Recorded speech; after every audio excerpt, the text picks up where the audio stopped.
देखिए, अभी शुरुआत मैं बता रहा हूँ, अभी शुरुआत है। जब सीटें 117 हैं तो चुनाव तो 117 का ही होगा ना। नमस्कार, मैं ज्योति सांगवान। किसान इन दिनों तीनों नए कृषि कानूनों के खिलाफ राजधानी की सीमाओं पर आंदोलन कर रहे हैं, लेकिन इसी बीच पंजाब की सियासत में एक बड़ा धमाका हुआ है। ये धमाका किसानों से जुड़ा है। जी हां, पंजाब में व्यापारिक संगठनों और किसानों ने मिलकर एक नई पार्टी का गठन किया है। नई पार्टी जो कि दावा कर रही है कि सभी 117 विधानसभा सीटों पर अपने उम्मीदवार उतारेगी, आगामी विधानसभा चुनाव लड़ेगी। शायद आप में से काफी लोग जानते भी होंगे कि इसमें सबसे बड़ी बात यह है कि जो पार्टी बनाई गई है, भारतीय आर्थिक पार्टी BAP, जिसे सोशल मीडिया पर बाप कहकर भी ट्रोल किया जा रहा है, इस पार्टी का चेहरा होंगे गुरनाम सिंह चढ़ूनी। यानी पार्टी अगर सभी सीटों पर लड़ती है, सरकार बना लेती है, तो मुख्यमंत्री होंगे गुरनाम सिंह चढ़ूनी।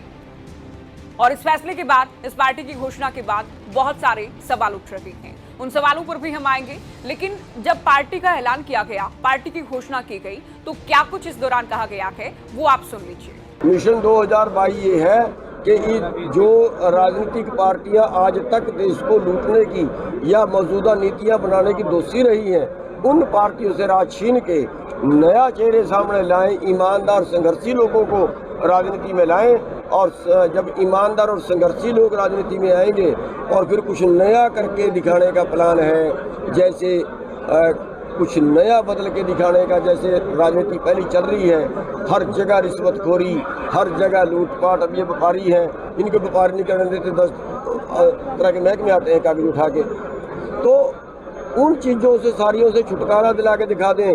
गरीब आदमी है, जिसको रोटी नहीं मिलती उसको रोटी मिले, जो इलाज नहीं करा सकता उसका इलाज हो, जो पढ़ नहीं सकता उसको पढ़ाई हो। ये सब चीज़ें अगर हम करके इलेक्शन लड़ेगा 117 पे।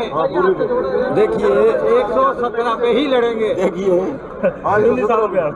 देखिए, अभी शुरुआत मैं बता रहा हूँ, अभी शुरुआत है। जब सीटें 117 हैं तो चुनाव तो 117 का ही होगा ना। तो सरकारों को जिम्मेदार ठहराया गया है, जिस तरह की भी जनता की, किसान की, व्यापारी की परेशानी है उसे लेकर। लेकिन सवाल ये उठ रहे हैं कि गुरनाम चढ़ूनी को लेकर तो शुरुआत से कहा जा रहा था कि वो अपनी राजनीति साधने में जुटे हैं, वो अपनी राजनीतिक रोटियां सेक रहे हैं किसानों की आड़ में। उनकी ओर से पिछले दिनों बयान भी दिए गए कि पंजाब में चुनाव लड़ा जाए या किसान भी चुनाव लड़े। और अब उनकी ओर से पार्टी भी बना ली गई है। हालांकि पार्टी के जो अध्यक्ष हैं वो एक व्यापारिक संगठन के अध्यक्ष हैं, तरुण बाबा, जिनको अध्यक्ष बनाया गया है। लेकिन सीएम पद के उम्मीदवार गुरनाम चढ़ूनी को घोषित किया गया है। तो ऐसे में एक बार फिर से सवालों पर आते हुए, तो क्या जो आरोप लगाए जा रहे थे गुरनाम चढ़ूनी पर कि चढ़ूनी सियासत कर रहे हैं, क्या वो आरोप ठीक है? क्या जो किसान आंदोलन कर रहे हैं, क्या ये उनके साथ ठगी है कि आप पहले आंदोलन की अगुवाई कर रहे थे, अब आप पार्टी बनाकर सीएम पद का चेहरा खुद को घोषित करते थे पंजाब में?